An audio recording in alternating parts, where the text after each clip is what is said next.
Саламатсыздар оқушылар. Бүгінгі сабағымыз құтқару арқандар көмегімен зардап шеккендерді құтқару.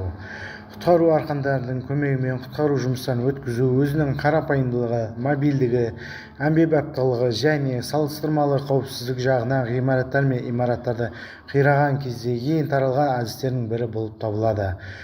Құтқару арқандардың келесі негізгі талаптарына ұсынылады. Бірінші, құтқару жұмыстарын өткізу кезінде тек орнатылған тәртіпке төзімділікке тексерген бекеттелген үлгі құтқару арқанының пайдаланады.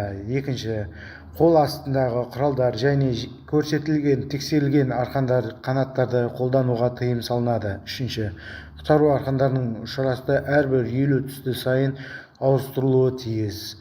Құтқару арқанның қолдану негізгі техника қауіпсіздік талаптары. Бірінші, зардап шеккендерді түсіруді, зардап шеккендердің физикалық және психологиялық күйін ескере отырып, байлау беседканы қолдану көмегімен жүргізеді. Екінші, түсуге дайындықты кезінде құтқарушылар құқықталған түсуді тәртібін түсіндіру және байлану дұрыстығын тексеруге міндетті. Үшінші, түсу кезінде құтқару арқанның орамы кеуде белгіне дейін орналасуы тиіс. Төртінші, құтқарылатын түсу кезінде айналуды болдырмау үшін құтқару арқаны екі қолмен ұстауы және қираған ғимараттар қабырғасы бойынша адаммен жүруі тиіс. Бесінші, құтқару арқандары сақтандыру қолмен, қол арқылы немесе иық арқылы әдісімен арқандарды өткізу көмегімен екі құтқарушымен жүзеге асырылады.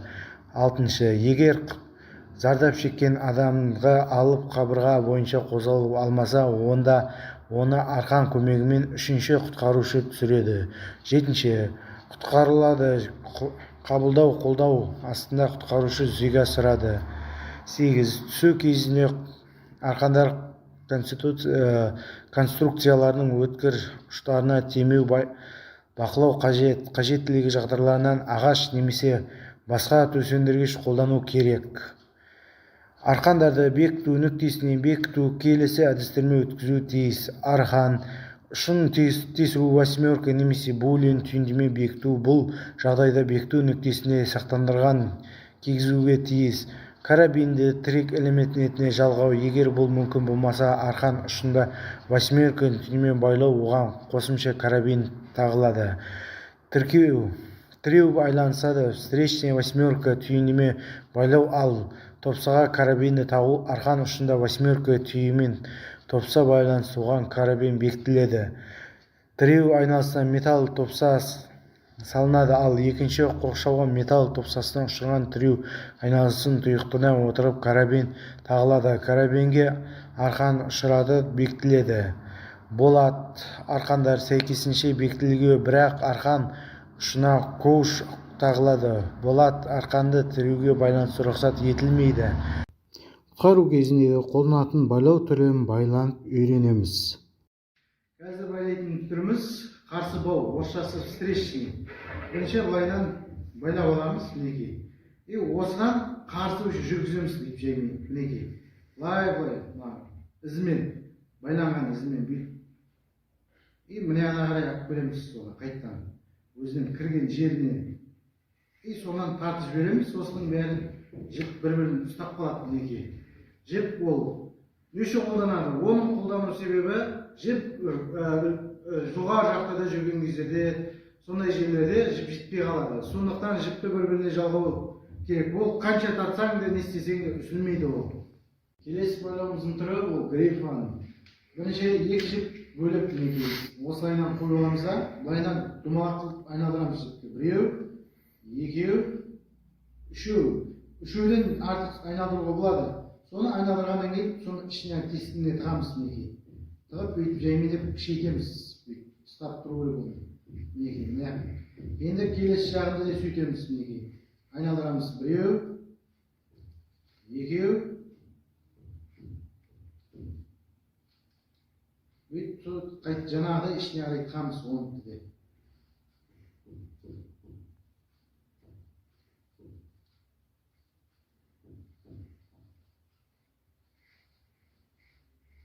Мінекей дайын, былайдан тартқан кезде ол жіп былай тұрады. Грейфанның бір жақсы жері басқа байлаудан қарағанда олар не байланбайды. страховочный тағы бір рет байланбайды. Ол ұстап тұра береді. Қазіргі байлайтын түріміз қарсы ілме, орысшасы бромшкоты. Бірінші жіптен былай майыстырып, шама былай нәрсе боламыз мінекей. Байламаймыз, астынан бүйтіп өткіземіз мінекей жіпті. Былайынан круг жасаймыз, айналдырамыз. Біреу, екеу, осыны былайынан ішінен өткіземіз мына ілмешектен. Мінекей. Ол осында болып қалады мінекей. Мына жағынан контрольне байлаймыз тағы да.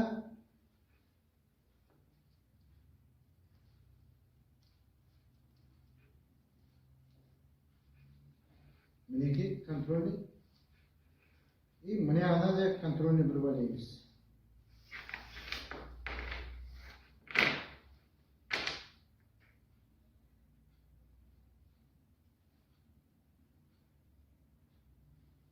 Бұл жіп жетпей қалған кезде жоғары этаждомдардан немесе таулы аймақтардан түсуге арналған нәрсе. Жіп бір-біріне қосуға. Бұл шешілмейді, және бұл оңайлықпен шешілмейді, қанша нагрузка болса да.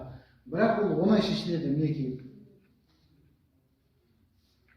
Мінекей. Оңай шешіледі жіп. Байлайтын түріміз ол айқас байлау. Орысшасы прямой. Оны бүйтіп ұстаймыз бірінші, екінші мына жіпті кіргіземіз. Кіргізгеннен кейін мінекей. Былайынан астынан бүйтіп аяқ білеміз, қайттан ішіне аяқ кіргіземіз. Жіп сол кезде мынандай болады мінекей. Соның мынау жіпті, аяқ жағына жіпті бүйтеміз, былайынан бір байлап жібереміз. Мінекей. Мықтылап тұрып, былай тартып жібереміз. Мынау соңғы жағында мынаяқтан де жағдай қылып байлап жібереміз. Мінекей. Мынаны тартқан кезде бұл шешілмейді бір-біріне мінекей. Бұл жоғарыда жіп жетпей қалған кезде бір-біріне жалғайтын жіп болды. Ол қасарлы өткерме, орысшасы зайси уши дейді. Ол өрт сөндіруші адамды құтқарған кезде бір-біріне байлау түрі мінекей. Жаңағы былайына әкелеміз да, былайына мінекей бір оборот жасаймыз да, үстінен емес, астынан алып келеміз оны былайына. И және бұдан до конца шығармаймыз. Былайынан обратно артына қарай жібереміз. И жаймен тартамыз мінекей. Ол не үшін қажет? Ол өрт құтқарушы адам сознаниясын жоғалтып алған кезде соған беріп екі адам бірден түседі. Екі жаққа карабинмен былайынан ілініп түседі екеуі. Қарсы 8, орысшасы встречная восьмерка. Ол жіп жетпей қалған кезде бір-біріне жіпті жалғайды. Бірінші кәдімгі 8-дік істейміз мінекей. Мынау екінші жіппен жаңағы байланған ұшынан былай қарай тығып бүйтіп мінекейіңіз. Былайынан жаймедеп соның ізімен, жіптің ізімен.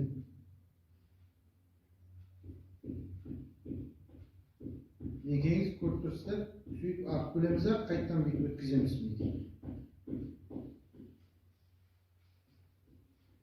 Мінекейіңіз 8-дік саншықты, стечесіне. Ол да мықты шешілмейді, оған неде байланбайды және опорный нәрсе. Рифы байлау, рифовый орысшасы. Бірінші жіпті былай қойып аламыз, мінекей. Мына жіпті былай айналдырамыз, мына жіпті. И мынаны үстіне қарай. Бұны де айналдырамыз да, бірақ бұны до конца тықпаймыз да, и тартамыз мінекейіңіз.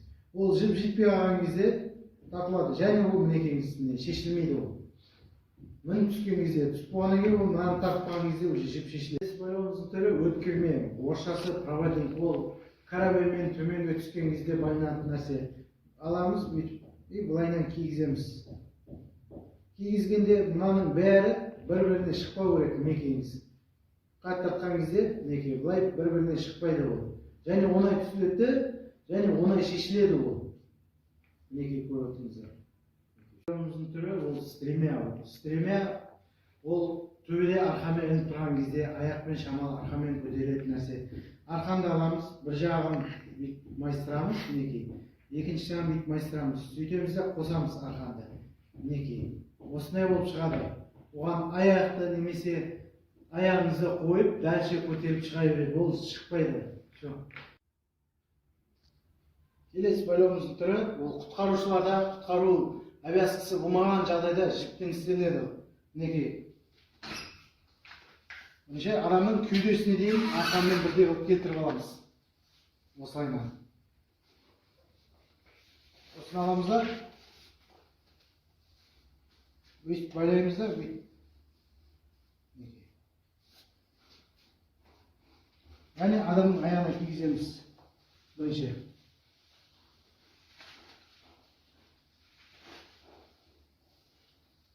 Мынаны мойнына кигіземіз. Мынаны бір рет жүргіземіз де, былайынан страховка жасаймыз. Осыдан жаймелеп адамды этаж домынан түсіреміз. 3-ші этаждан жоғары. Сонымен сабағымыз аяқталды. Сау болыңыздар.